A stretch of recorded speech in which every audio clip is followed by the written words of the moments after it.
You somehow seem to lack consideration when dealing with those superior to you. I was taken aback by my mother-in-law's sudden words. Lately, she has been making comments that seem to test me.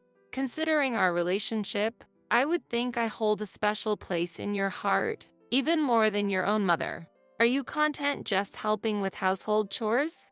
I could sense an expectation or a test of some sort behind her words, and the initial kindness in her face had faded. She continued, "Also, how about moving your room to the storage space under the stairs? I'd appreciate it if you spent your time quietly there. If you're not pleased, you're welcome to find another place to live." She smiled as she said this. Her smile seemed to contain a hint of superiority. "My name is Nicole. I met Daniel at my part-time job during my student years, and we quickly became close. After dating for 5 years, we decided to marry. Daniel and I worked at the same manufacturing company, and our days were busy. However, this business strengthened our bond. Every evening, we returned home on the last train, and no matter how tired Daniel was, he waited for me at the station. Whenever he saw me, he always greeted me with a bright smile. Daniel genuinely cares for me and makes me forget my daily fatigue. I feel happiness in our daily life. Both of my parents have passed away. They left behind a considerable inheritance. We have been living without using that inheritance as we plan to save it for our future needs. One day, on our way home, Daniel asked, 'Nicole, my parents want to visit tomorrow. Is that all right?' I felt a twinge of nervousness but replied with a smile, 'Of course, they're always welcome.' My parents-in-laws, who lived nearby, occasionally visited our house. We had a close relationship and mutual trust. They treated me like their own daughter, and I cherished them as my real family. One day, when they visited, my mother-in-law Camilla suggested, 'Nicole, Daniel, this house is getting old, and if you don't mind, why don't we live together? I think the day when we'll have grandchildren is coming soon, and I think I can help with household chores.' My father-in-law Edgar also agreed. Edgar, who was always cheerful and friendly, had recently shown signs of health problems. Daniel and I had become increasingly concerned about this change, and we would often exchange worried words about it. Living together could also deepen our family bond. Moreover, I thought that our home would become livelier and there would be more things to look forward to in life. That proposal sounds wonderful to me. However, this house might become a bit cramped. Let's discuss how we can all comfortably live together in more detail, I replied. Daniel nodded in agreement. Camilla added with a smile, 'Nicole, you have inheritance from your parents, right? How about using it to build a wonderful house?' I was taken aback, as I hadn't mentioned the inheritance to her. I had always thought it wasn't something to share in detail with others. So, when my mother-in-law brought up the topic of inheritance, I was a bit taken aback. Moreover, I felt a slight discomfort when she mentioned how she intended to use the inheritance. However, even though I had hesitated to spend a large amount of money until now, I began to think that perhaps it was finally the right time to do so. Considering the enthusiastic faces of Daniel and my parents-in-laws, I thought my parents would have supported this idea. In that case, how about building the best house together? I proposed enthusiastically. We decided to build a new two-family home. The construction went smoothly, and our new life together began. Our home was filled with laughter and warmth. I felt happiness in this kind of life. When I came home tired from work at night, Camilla would have warm food ready and wait for me. My father-in-law would join in, and we'd enjoy drinking together late into the night more often. Every day felt special, and I truly thought I made the right choice living together in this house. But life is unpredictable.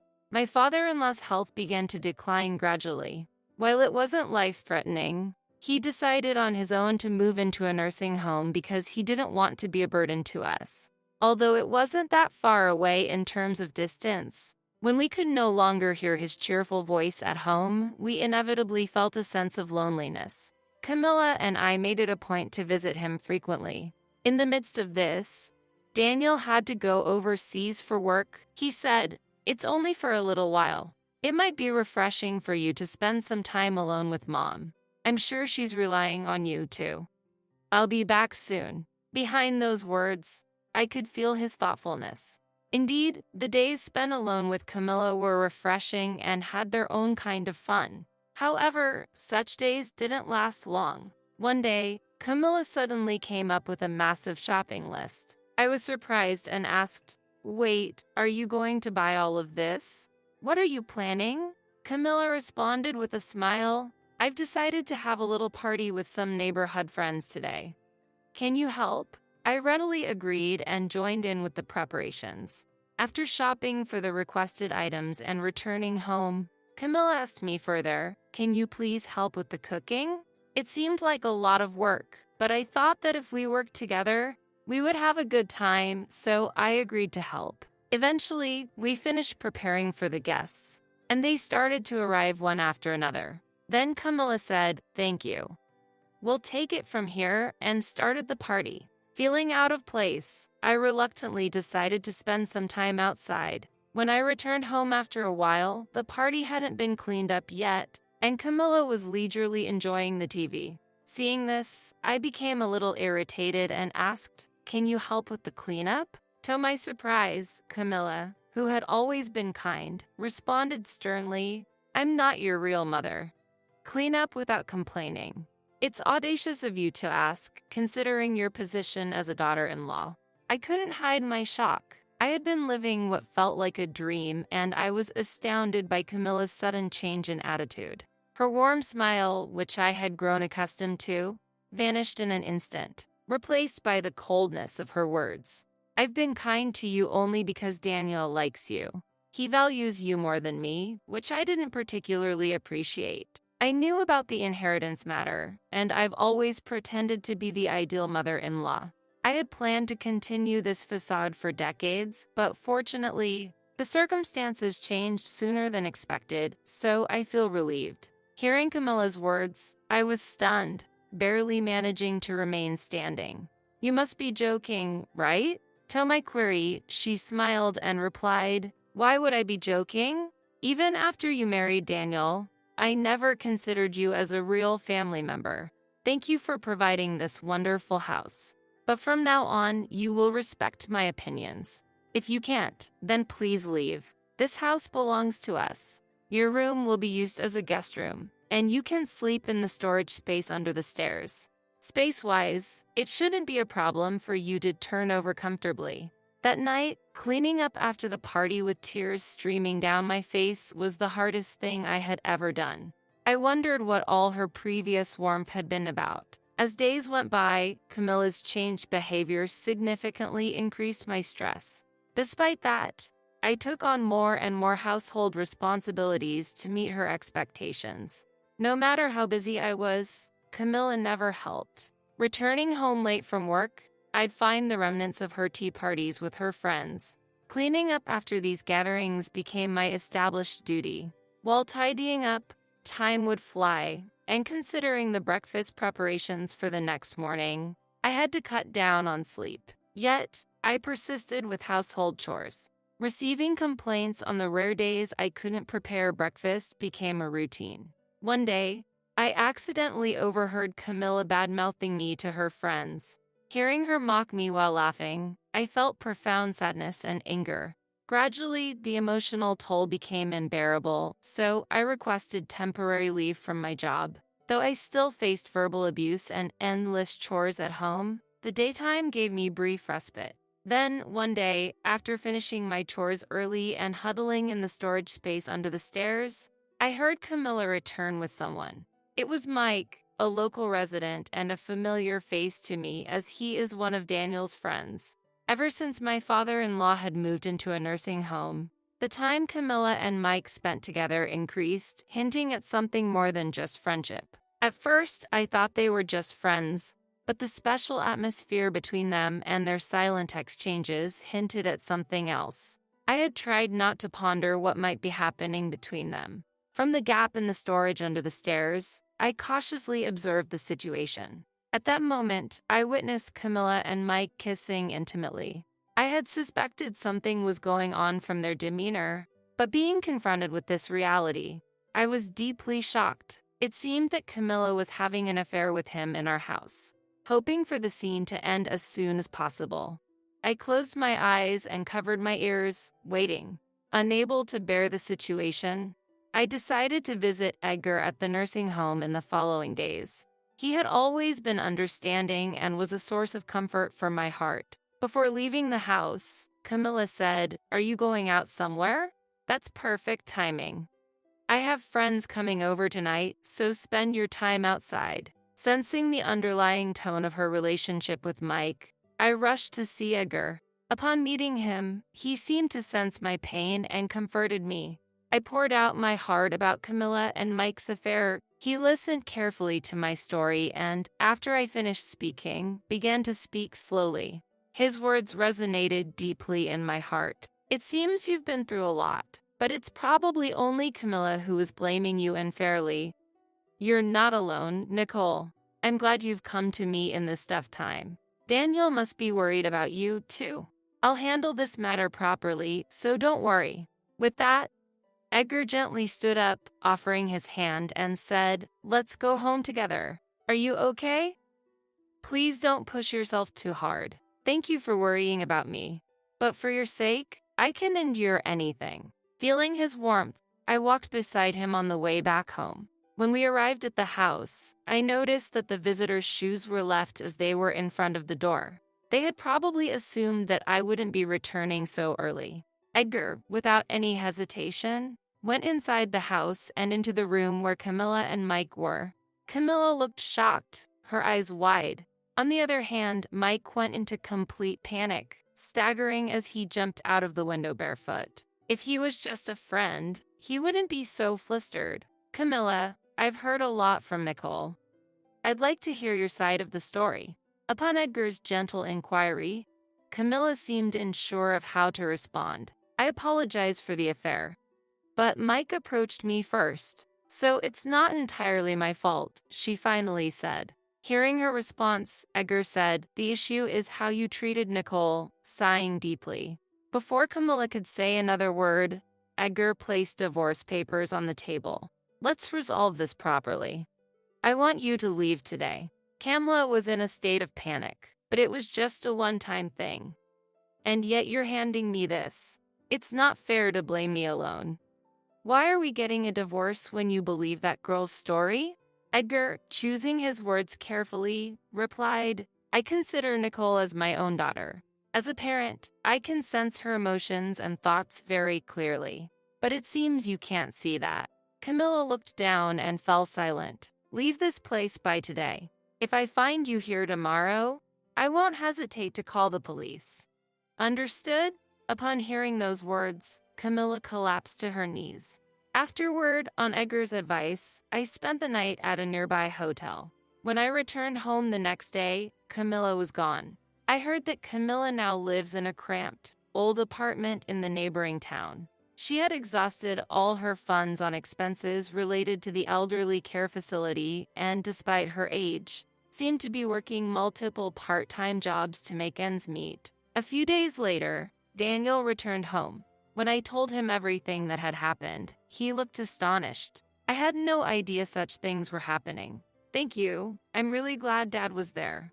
After that, our lives returned to a peaceful and happy state. It might not be long before this spacious house gets a new addition to the family. How long do you plan to rely on Dad? Sean, my 19-year-old stepson, said that as he threw my book into the rainy garden. "I bet it was bought with Dad's money, right? Why do women squander others' money? It's too extravagant, so I threw it away." The book Sean threw away was an important document for my work, a valuable item imported from abroad. "If I don't have it, I'll be in trouble, Sean. Please bring it back." Even when I asked, Sean wouldn't listen. He kept making derogatory remarks about women with a nasty smile. "Can't you speak more logically? I'm not good with emotional women. If you don't like it, you're free to leave." I was trembling with anger inside. However, I understood that nothing I said would have an effect on Sean right now. The only choice I had was this. "Then, I'll leave." When I said that, Sean laughed mockingly. Is that your decision? How will a housewife survive? Well, good luck. Sean, who didn't try to understand family and judge people by mere labels, has lost his compassion. I, Mandy Thomas, decided it was time to teach this arrogant stepson a lesson. I am 38 years old and a novelist by profession. My livelihood is supported by royalties from my novels and income from stock trading. I mainly work from home, but due to the business, I cannot always do household chores, so my husband Robert takes care of them full-time. Robert and I got remarried 3 years ago, each with our own children. My son Alex is an active third grader. On the other hand, Robert's son Sean graduated from high school this year. He failed to get into any of the universities he applied to and is currently taking a gap year. Sean is originally a straightforward person, but this trait makes him easily influenced negatively. He started using social media while spending more time in his room during his gap year. There, he became close with people that disparage women, and he started making derogatory comments about women at home, too. One night, when we were happily planning a family trip, the moment Robert stood up to prepare dessert, Sean suddenly slammed his spoon on the plate. "Housewives have it easy," he said with a look of disdain. "Enjoying vacations with the husband's money. I wish I'm a woman. They don't experience the hardships of studying or society. They just go to beauty or nail salons and spend the little remaining time on household chores. It must be nice and easy." I retorted, "If you think housework is easy, you're mistaken. It requires constant attention to the family, sometimes even sacrifices." Sean replied mockingly, "So, you're saying housewives have it tough? Are you one of those who claim that a housewife's income should be $100,000? There's no superiority or inferiority between household and professional work. However, housework is often undervalued, making it more difficult for some. Enjoying 3 meals and naps, relying entirely on the husband. In our house, it's Robert who does the housework, so Sean's statement is fundamentally wrong. But more than that, his attitude was the problem. Since you haven't experienced being a housewife, you can't understand the situation. Everyone has their own circumstances. Isn't it rude to generalize and criticize without knowledge? But Sean didn't understand that. What's your point? Acting all high and mighty even though you're unemployed? Alex, sitting at the same table, looked worriedly at Sean and me. Thinking of Alex, I felt it was inappropriate to continue the conversation and change the subject. Sean snorted in dissatisfaction, but soon his eyes lit up when he saw the dessert Robert brought out, ending the discussion. Sean's attitude seemed temporary, possibly due to the pressure of studying. However, the next morning, Sean came into the dining room looking smug. As I was doing laundry, he threw an A4 paper at me, found something interesting, and printed it. Check the comments. It was a busy morning, but I glanced at it. It was from a college student's social media account. It's weird for a full-time housewife to share household chores and childcare with her husband, right? It seems marriage is just for financial support. And they say being a housewife is harder than working, followed by negative comments about women. Rants of a woman with no social experience. Enjoying lunch with the husband's money. Full-time housewives get accustomed to laziness, their thinking becomes dull, and their perspective narrows. Leaving housework to the husband despite being a full-time housewife, just like a parasite. I ignored the ridiculous comments and continued with the laundry. But Sean approached with a sneering remark. "How about it for a full-time housewife, leaving cooking to dad? Do you see him just as a provider of money for housework?" I replied calmly, "Whether a full-time housewife or working, we are all part of the family. It's normal for a family to cooperate and share chores whenever possible. Your basis for that? Just making excuses? Do women become shameless as they age?" Sean wasn't like this in high school, but now he's using unfamiliar terms to criticize his family. The influence of the internet has changed him so much. As I was surprised, Robert appeared from the kitchen with an omelet. "Here, eat up. All right, Mandy, you're having lunch at the cafe near the station today, right?" "Yes, I don't need lunch. Thank you." Hearing this exchange, Sean smirked even more. Oh, enjoying a stylish lunch at a cafe during the day? Robert, unaware of Sean's sarcasm, continued setting the table. Mandy is busy. Sean, you should eat the packed lunch quickly. You have prep school soon. Sean laughed through his nose and said to Alex, who had just woken up, as he left, I have to be careful when choosing a future wife. If I make a mistake, my life is ruined. Aren't you eating breakfast? I don't want to catch the unemployed disease by eating together. See you. After Sean left, Robert pondered. What is Sean thinking? Is it the pressure of studying? Maybe so. I couldn't tell Robert that Sean despised housewives, as I didn't want to disturb our family's peace. While having such trivial conversations, the morning hurriedly passed. In the evening, caught by a sudden rain on my way home, I was shocked. The books stored on the shelf in my study were scattered in the garden. The books were drenched in the heavy rain, and the ink was smidging. Near the discarded books, Alex was crying. Alex, what happened? While Dad was out shopping, big brother, big brother. Suddenly, the living room's glass door opened and Sean threw a pile of books into the garden. I was astonished. What are you doing? These are important books that are hard to get in the US.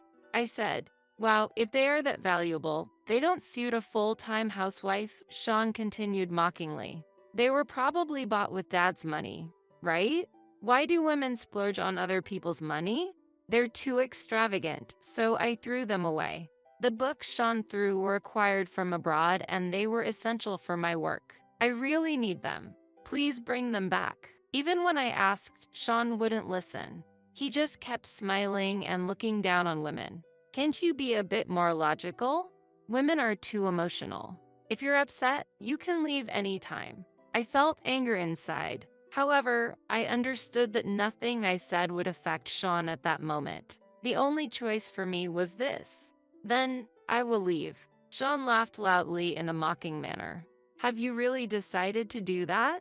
How will a full-time housewife survive? Well, good luck. Sean, who didn't try to understand family matters and judge people by labels, has lost his compassion. I decided it was time to teach this arrogant stepson a lesson.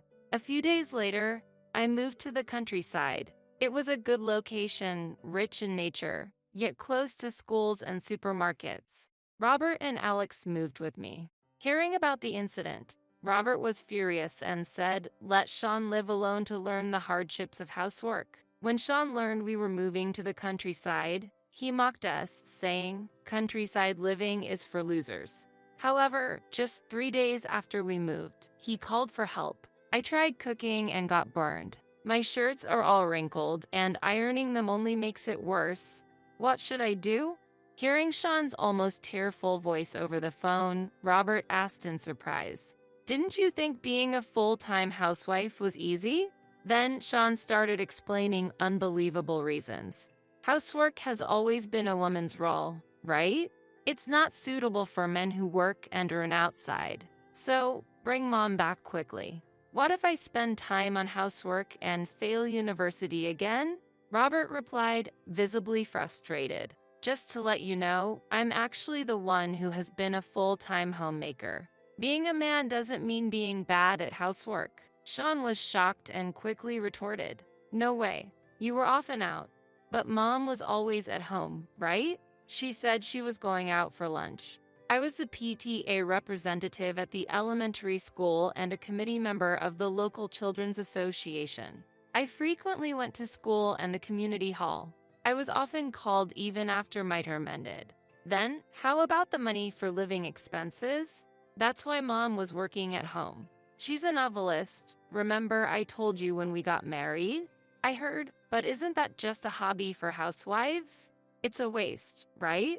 Sean, do you really not know? Search the net and you'll find mom's name. She's a well-known author and a famous day trader. She has published many books. Mom was going to the cafe for meetings with her editors. Sean hurriedly searched for my name, sounding shocked. Since Sean usually read only comic books, he probably didn't know much about authors. Wait, so mom has been supporting the family, and you have been dependent on her? Robert was angered by Sean's words. Dependent is a harsh way to put it. There are good and bad ways to say things. Besides, you're already an adult, right? If I'm dependent, then you are also dependent on mom. Hurt in his pride, Sean shouted loudly. That's a joke. I refuse that. I'll stand on my own and live by myself. I don't need your support. I learned my own money and passed the exams. After hanging up, Robert sighed deeply. What is Sean planning to do for a living? Sean has savings of $10,000 from his childhood. We gave him his bank book when he graduated high school. Maybe he'll do some part-time job. Whether he's truly independent or not was unclear, but we decided to watch over him. The next call from Sean came after a while.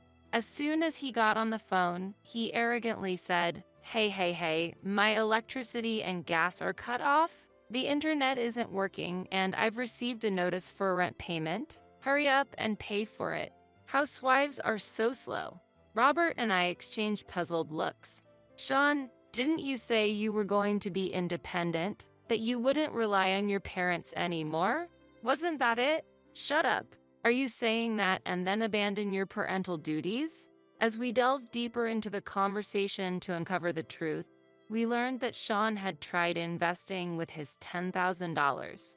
Lacking adequate knowledge, he lost everything. Then, he reluctantly started working at a deli, but couldn't fully grasp the tasks and struggled with communication. He quit in just a week. Mom doing date rating is a lie. How can a woman do such advanced stuff? The move to the countryside is just because you couldn't afford a house in the city. Faced with Sean's unchanging attitude, Robert spoke sternly. Parental duties last until a child becomes an adult. It's indeed odd to cut ties immediately after, but you mocked and refused to rely on your parents. If you want help, first admit your mistakes. At that moment, Sean replied irritably. What? It's not a mistake. Everyone on SNS says I'm a victim of my parents. Fine then. Dad, follow the women and do your best. After Sean hung up the phone, I had an idea and checked the SNS. Then, I spoke to a puzzled Robert. You know, that college students account that Sean showed us before, it's actually. Robert was surprised by my words. 3 days later, we waited at the nearest station to our new house and found Sean. How did you know I would be here? To the furiously angry Sean, I showed my smartphone. That college students account you showed me before. It's actually yours, isn't it? Sean hurriedly denied it, but I calmly continued explaining. I had felt something was off from the beginning. The posts you showed had first hour of class, but usually college students say first lecture. So I suspected it wasn't really a college student's account and looked back through the posts. Then I found there was a post from the day he threw my books in the garden, boasting about punishing a full-time housewife. But that wasn't all. Online posts about parents heartlessly abandoning me, boasting about earning a fortune in stock trading to show up my former parents, and a painful plea about electricity being cut off, which makes life difficult. All these coincided exactly with the events in our family. Do you understand the implications of your behavior online? Don't you know about internet literacy? Real-time posts easily give away your identity, I advised him. Sean tried to retort but couldn't find the words, just muttering incoherently, visibly shaken. And so, I read your account's posts and realized you were planning to secretly visit our house today. I continued quietly. Sean's post from yesterday was shocking. Tomorrow, I'll visit the merciless parents who abandoned me. They probably live in a shabby house. I'll take a photo and expose it to everyone. He posted the time he would take the train, so I knew exactly when he would arrive at our station. We won't solve anything by just standing here talking, so let's go back home and discuss, I suggested, and the three of us, Sean, Robert, and I, started walking slowly towards our house. Sean grumbled in dissatisfaction, going to a dirty and old house, but followed us nonetheless. However, as soon as we opened the grand gates of our house, Sean's mouth dropped open in astonishment. Our family, presumed to be living in a fallen and poor house, actually resided in a luxurious mansion reminiscent of a holiday resort on a vast estate. Is this really your house? Isn't this worth over $1 million? He exclaimed in surprise, to which I calmly replied, "Yes, that's right. Dad wanted to do farming in the countryside leisurely, so we chose this area with its spacious land. It's rich in greenery, the air is clear, and it's the perfect environment for my writing. Alex is also enjoying playing with his friends in nature every day." As I explained, the doors of the mansion opened and a handsome man appeared. "Madam, sir, welcome home. The bath is ready. For dessert tonight, we have prepared a special pudding a la mode," he said politely. "A butler in the house?" Sean was amazed, and I replied casually, "Yes. Managing such a vast property isn't easy, so we have a butler, a maid, and a gardener, 3 people in total," I explained. While Sean was speechless, I continued talking to the butler. "It would help if we could have the dessert first, as I have an important discussion with my son," I requested, to which the butler immediately responded, "Certainly, madam. Please, this way to the guest living room." As the butler took Sean's backpack with practiced ease, Sean hesitantly handed it over and slowly started following us. Entering the house, Sean's eyes widened in amazement at the luxurious entrance decoration, the corridor's length, and the vast, beautiful garden. Walking down the spacious corridor, we arrived at the guest room and sat quietly at a carved Gothic-style table on a luxurious Persian carpet. In that serene atmosphere, I looked at Sean and asked gently, "Do you have something you want to tell Dad and I?" Sean was silent for a moment, then exclaimed in a mix of surprise and admiration, "It's amazing living in such a grand house. Are you involved in something shady to earn money? But well, never mind. Such a big house must have spare rooms. It's fine if I live here for free, right?" At Sean's rude proposal, Robert could not hide his disappointment and held his head in his hands. "I had hoped that living alone would make you respect your mother more, but it seems that's still not the case. I'm just disappointed." Just then, the butler entered the room with a beautifully arranged pudding a la mode. Robert immediately gave instructions to the butler. "Sean is going back to the city center right away, so he won't need that dessert. Later, Alex will bring some friends over, so please serve them the dessert then." Sean objected to this sudden development, raising his voice in protest. "Wait a minute, I didn't say I was going back." However, Robert did not listen to him and quietly stood up, looking out the window. As Sean trembled with anger, Robert looked him in the eyes and declared in a calm yet firm voice, "There's no place in this house for someone who lacks respect for their mother. Leave now." In response, Sean's anger only grew. "Unbelievable. Can't believe you think so little of your own son," he exclaimed loudly. Robert's face turned to one of sorrow, and he seemed to feel a deep sense of disappointment. "If that's all you can think, then that's fine. It's impossible for me to convince someone as unimaginative as you. Now, please leave." Sean stood up, holding back tears, and blurted out, "I will never come back here," before leaving the room hurriedly. I quickly followed him, calling out, "Sean, wait a minute." I caught up to him, who had stopped and turned around, and hurriedly handed him an envelope, saying, "Dad said that, but take this with you. Use it wisely." Seeing the contents of the envelope, Sean was surprised to find more living expenses than he had expected for the upcoming spring. "With this, manage your necessary payments yourself. The tuition for your prep school will be automatically paid from my bank account, so don't worry about it. I know exams are tough, but do your best and take care of your health," I said, and Sean nodded several times in gratitude before slowly leaving the house. After that day, there was no contact from Sean, and we had no way of knowing about his future movements. We continued to hope for his safety and success. That SNS account, I noticed, had been deleted. Robert continued to maintain a stern attitude towards Sean, but as a parent, his concern never disappeared, and he occasionally checked on him secretly. Sean seemed to be struggling with his first experience of housework, but was diligently attending prep school and studying for his exams. Months later, Robert, Alex, and I stood again at the nearest station. Sean had contacted us the night before, saying he had something important to talk about. When Sean appeared, his expression was clear and bright, as if a heavy burden had been lifted from his heart. Once we were in the guest room, Sean first apologized deeply. "I'm really sorry for what happened. I was awful, throwing those books and saying terrible things. I even scared Alex. Sorry." Robert and I exchanged glances and smiled at each other. "You were really terrible. It was quite a painful situation. Don't be so harsh now," I replied, lightening the mood. Then Sean began an important announcement, looking back and forth between us.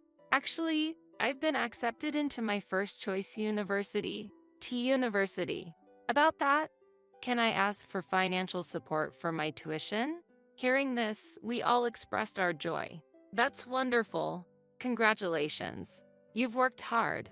"That's my son. Brother, that's amazing." Everyone makes mistakes, but what matters is how we move on from them. It seems we have learned this from Sean. Though Sean once wandered off the path, he is now walking the right way towards a bright future.